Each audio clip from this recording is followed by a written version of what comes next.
Hello everyone! So this is Edmond, Mendaros channel, isang content creator at gumagawa ng mga tutorials katulad ng laptop, PC troubleshootings, mobile device troubleshootings at marami pang ibang klaseng tutorials na sinishare ko dito sa aking channel. At sa video ito ay pag-uusapan natin at i-guide ko kayo on how to change your email address on Maribang PH. So, pwede natin palitan yung ating email address na registered sa ating account. Kung hindi mo kabisado kung paano ba ito magpalit, ang video ito ay makakatulong sa iyo as your guide. Kaya wag na natin patagalin at start na natin. So, ang next step ay kailangan lang natin mag-login dito lang sa ating Maribang PH app and then i-click mo lang.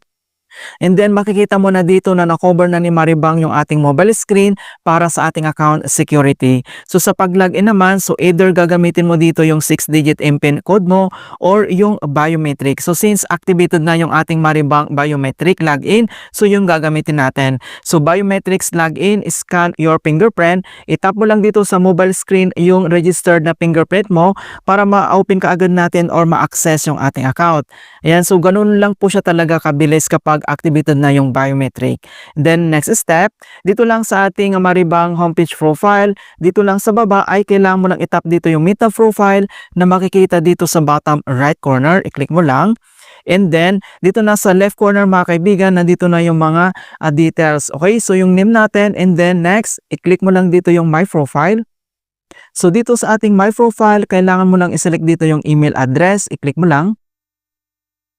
And makikita mo na dito yung update email. Okay? So, nandito na yung ating current na email address. So, pwede mo na itong palitan kung gusto mong mag-change dito.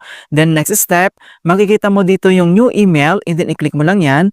And then, enter ka lang dito kung anong email address yung gusto mong ipalit sa current na email address mo. Ayan. So, enter ka lang dito yung active na email address. Okay? So, fill out lang natin. So kapag nailagay mo na dito yung bagong email address na ipapalit mo, and then makikita mo kaagad dito yung change.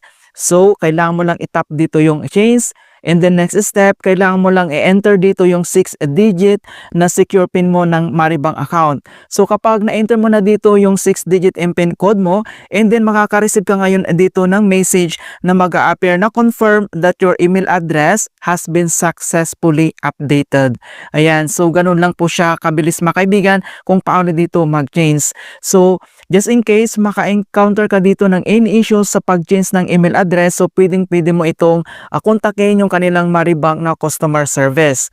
Ayan, so kung paano ba natin hanapin dito yung kanilang Maribang customer service, kapag okay na dito, kapag naka-encounter ka dito ng any issues, and then back lang tayo. So, dito lang ulit mga kaibigan, sim lang dito sa settings na to, and then kailangan mo lang i-click dito yung help center, okay? So, i-click mo lang yung help center or pwede mong i-click dito yung chat with Maribang, okay? So, itap mo lang yan. So, click mo lang dito yung help center, and then makikita mo naman dito mga kaibigan yung other details na pwede natin silang kontakin. So, meron ditong chat now, call us, message us. Mga kaibigan, nandito yung pwede natin gawin kapag nagkaroon tayo ng problem dito sa pagpalit ng ating email address. Alright, so ganoon lang po kasimple mga kaibigan kung paano tayo mag-change ng email address dito lang sa ating Maribang PH app. In hope na nakapagbigay ako ng konting kalaman at guide tungkol sa Maribang tutorials. Thank you guys and see you in my next tutorials.